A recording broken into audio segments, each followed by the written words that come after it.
Hello, Steven. Hello, Sammy. How are you? I'm good.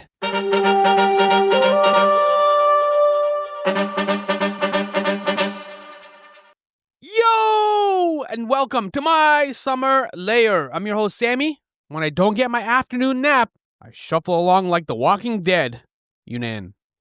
That actually is a real fun fact, unfortunately. Syfy, the channel Syfy, is now 4 seasons deep on Resident Alien, a TV series adapted from Dark Horse Comics. And now, to their nerdy viewers, such as myself, Syfy presents another comic book adaptation. I did not read Revival, a 47-issue horror comic series by writer Tim Seeley and artist Mike Norton. It was released between July 2012 and February 2017 via Image Comics. As a quick aside right now, horror comics are on fire. If you ever want some recommendations, reach out to me on my socials at My Summer Lair. There are some incredible horror comics. I'm going to definitely track down Revival. The tangent's over. The TV series. Here's the set to VCR premise of the Syfy series. The TV series opens with Revival Day, where everyone in a small Wisconsin town who died 2 weeks before the big day is suddenly brought back to life. However, this isn't the Walking Dead zombies. The revivers' personalities they're intact, and their bodies are now endowed with strange new abilities, such as a Wolverine-like instant healing factor, and some even have super strength. So, how do you integrate the Walking Dead back into normal society? Or does normal society want them back? You can't swing from grief because this person just passed away to hope that quickly. With a dark and noir premise like that, there will always be questions. Unsettling questions. Enter Steven Ogg, who plays the sinister Blaine Abel. Blaine Abel considers the revivers to be demons and the work of Satan. We always got to go down this road. In the quarantine town, he sparks his own revival and begins attracting a cult-like following among the scared and unsettled townsfolk. You know how that story goes. In episode 3, it's clear he is prepared for a, quote, this is a direct quote, a holy war. Yep, he used those words. Episode 5, as you're about to hear in my conversation with Steven, unpacks the strange markings on his hand. When he starts to appear in the episodes, look at his hand.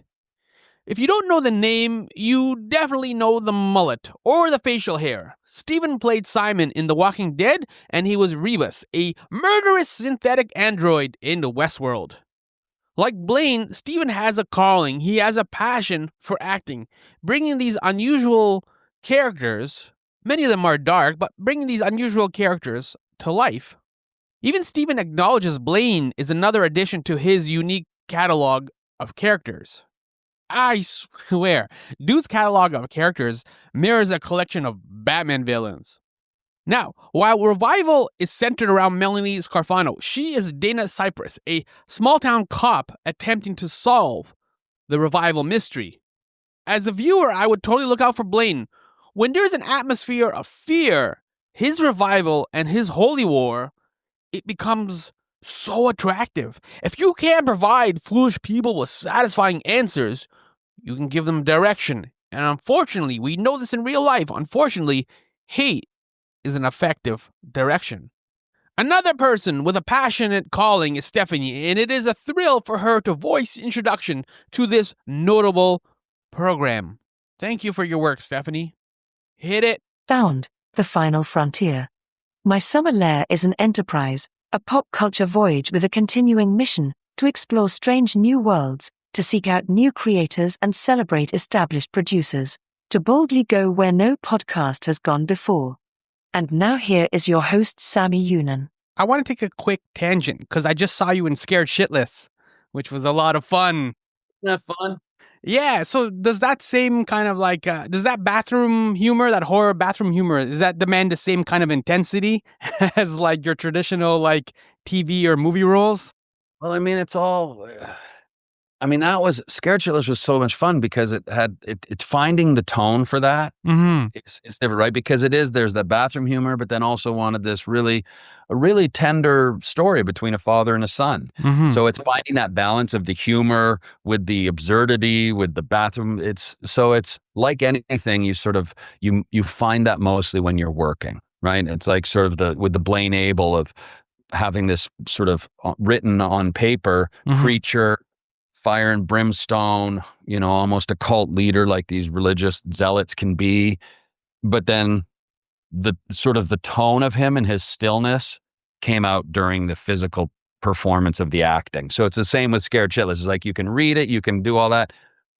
Once you're actually doing it, Mm-hmm. that's when it takes shape because you quickly find what works and what doesn't. Like, oh, that's not funny, or that works, or Yeah. baptism by fire. Excuse the pun. Oh, there you go. That's a very Blaine line, right? But speaking of like Blaine, like as season 1 kept shooting, were you able to discover shades of gray? You're talking about like finding the tone and getting the right tone. For Blaine, he's a misguided threat. Like he's preparing for this holy war, but you got to play him with some, I guess, maybe shades of gray, right? I never looked at the shades of gray because I always believe if someone is evil, Mm-hmm. he shouldn't have redeeming qualities. Like I just think of a character like in Emancipation, where I played Captain Howard, and he's a slave owner. I didn't want any gray in that guy. I wanted him pure evil and hate this monster of a human being. Now with Blaine, he doesn't believe he's bad, right? It's just like we see in the world today. There's so many leaders of politicians, religion, whatever, that they don't think they're doing anything wrong or bad because they believe in a certain thing. Mm-hmm. Blaine believes. He believes in the man above for him, right? He believes that there is a higher calling that he was given. And he believes that higher calling is getting rid of these revivers who to him are the devil's children in a sense, right? Mm-hmm. Demons. He uses the word demons. Yeah. So it's like, I'm saving you, I'm helping you by getting rid of these people. So should I be bad? I'm doing what I am. Yeah. The God-given thing that I'm told to do. So that's how I sort of find him, is he just has conviction and belief. It's a calling too, the way you're describing him. Yeah. He does, right? And he just has, it's kind of excited about it because, hey, this is my, he grew up with a father that he had some issues with, that was a preacher. But now he finds himself sort of in this situation where, wow, I've got sort of a calling, like I have a mission in my life. So that's, we all love to have, for me, it's always been acting. And that's just my through line that keeps me going, even in times I don't feel like it. Blaine has his calling. This is like, great. I've been given this. Yeah. And so off he goes. So I don't think about the gray. I just think about the moving forward with his mission, his God-given, if you will, drive. Yeah. And part of that is leaving a mark too, right? That's what Blaine is trying to do. Episode 5, it gives viewers like some backstory on your hand. What is going on with Blaine's hand? It's a very distinct hand. Oh yes, the markings. Markings on his hand.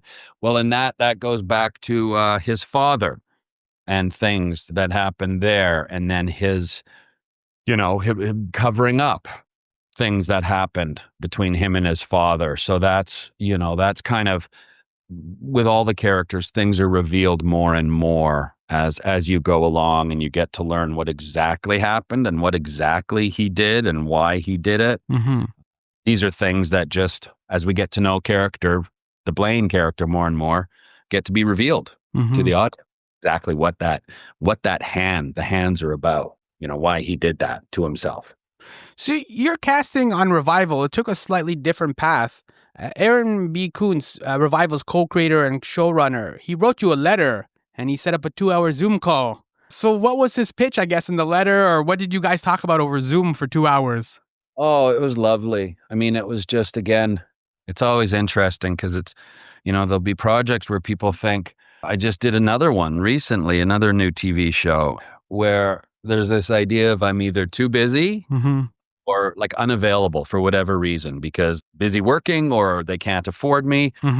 All these weird things that I'm like, who the fuck is telling you this? Because Sounds like you have a good agent, though, doesn't it? well, it's just I think people get, it's like people can look at Instagram and say, oh, you're all over the world all the time. And well, that's a portion of my life, but it's not my entire life. So people can, they believe what they sort of want to believe, or they view you a certain way. So it was such a beautiful thing where Aaron, he'd sort of was a fan of my work and really wanted to, but he knew that it was going to be tough just because of, the situation with the show and the finances and all of this.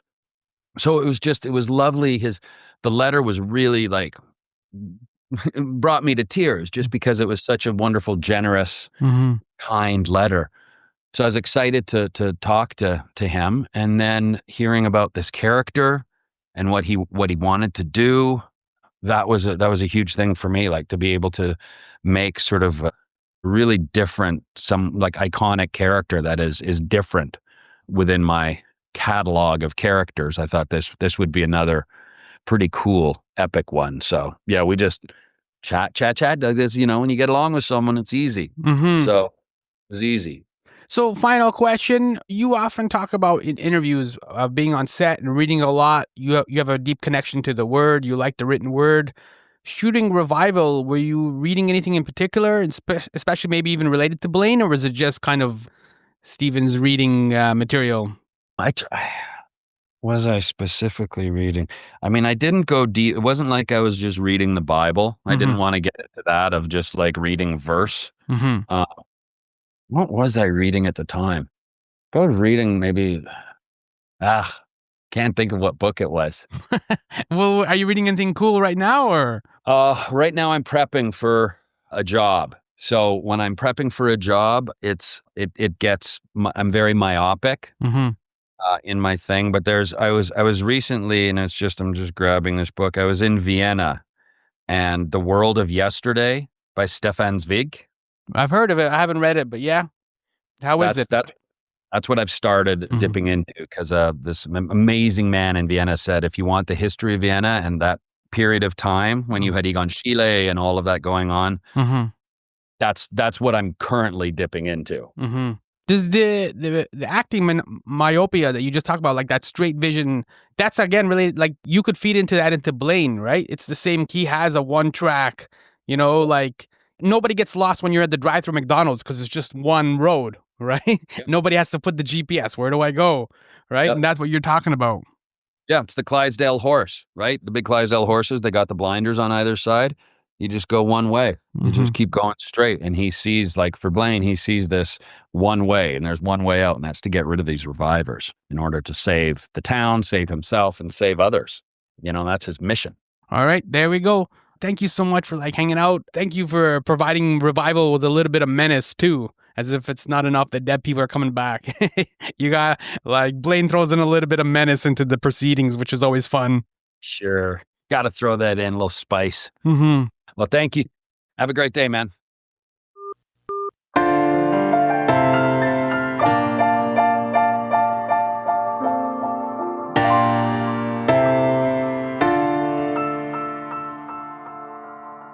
Yo! That was Steven, who plays Blaine Abel on Syfy's Revival. I am Sammy, host of My Summer Lair. A short programming note. Revival episodes will be available to stream on Peacock 1 week after they air on Syfy. And in Canada, you can watch Revival on CTV Syfy channel, on the CTV Syfy channel, when it airs weekly. Though it'll stream on Crave the following day. And I opened this episode, this conversation, talking about Scared Shitless with Steven. That is chapter 306. I spoke at that time at Blood in the Snow Film Festival to director Viviano Caldinelli, and you can check that out on mysummerlair.com. I will put a link for that in the show notes for this episode. Or My Summer Lair is all of my socials, from IG to Blue Sky to Facebook. If you're watching the show, if you're watching Revival and you have questions or sarcasms, I appreciate both. Follow me and let's talk. What do you think of Blaine's holy war? Will it be blessed? And will God provide the victory? Will Officer Dana be able to solve the mystery of the revivers? Who is not going to make it to the end of season 1. Dum dum dum. My Summer Lair is all of my socials, from IG to Blue Sky. What else is there? Threads, Facebook. Let's have a confab, converse, a chat. See you there. Yeah, it's not bad. I'm gonna leave that one in.